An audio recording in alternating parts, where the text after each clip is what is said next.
Some viewers may find the following video disturbing. Viewer discretion is advised.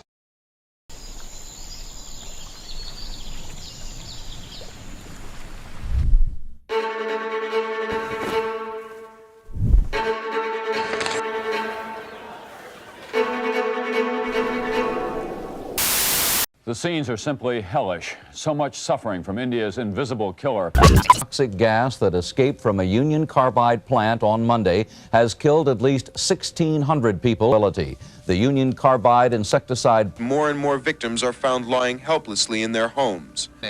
3 months before the deadly leak in Bhopal, India. Confident that the victims can be fairly and equitably compensated without a material adverse effect on the financial condition of Union Carbide Corporation.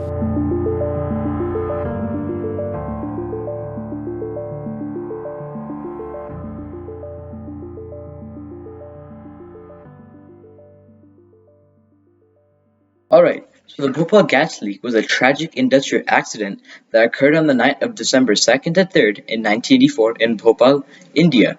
About 45 tons of methyl isocyanate, the common name of MIC, was released in the environment.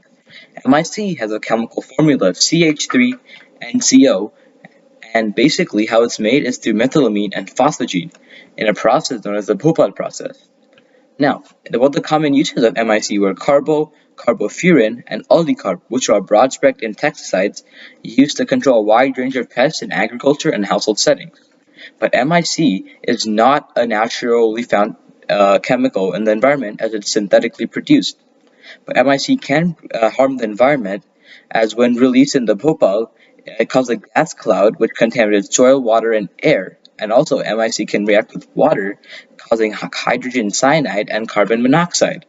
The LD50 or toxicity of MIC is 120 milligrams per kilograms for oral and 51.5 milligrams per kilograms for oral rats. But when you absorb MIC through inhalation, ingestion, and skin contact, it can cause many effects, especially to your digestive system, nervous system, and your respiratory system.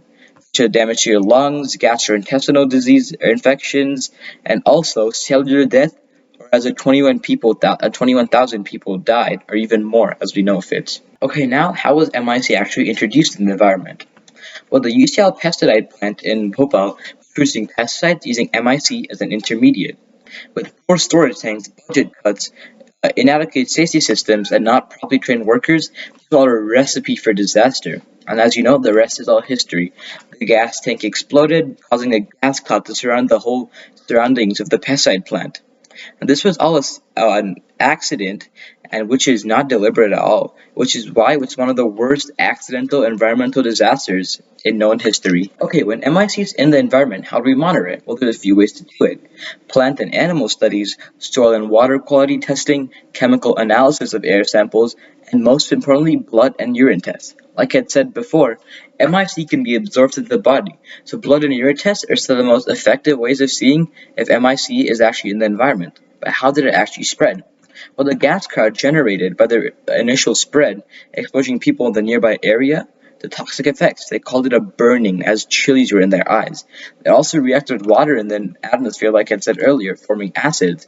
And due to bioaccumulation and biomagnification, crops and livestock absorb the contaminants, making humans having the most risk to MIC contamination. Okay, now moving forward. Is MIC safe to the environment? Absolutely not, as MIC is a hazardous chemical that can cause significant environmental damage and poses serious risks to human health. But can it break down? Yes, MIC can degrade rapidly in the air by reacting with substances most commonly found in the air. MIC can also be broken down by moisture from clouds and rainfalls. Some ways would be also remediation, contaminant remediation, soil remediation, groundwater remediation, public health measures, and most importantly, stakeholder engagement. But at last, are there any actual regulations to MIC? Yes. The MIC is a hazardous substance and regulated in multiple countries, such as Canada and the United States, including OSHA, EPA, and the DOT. Alright, with that, thank you so much for watching. I hope this small documentary gave you a little bit more insight on what happened in Bhopal, India. But a reminder, this is just a 5-minute documentary. If I talk about this for hours, I still couldn't cover everything. There's so many layers to this. And with that, goodbye.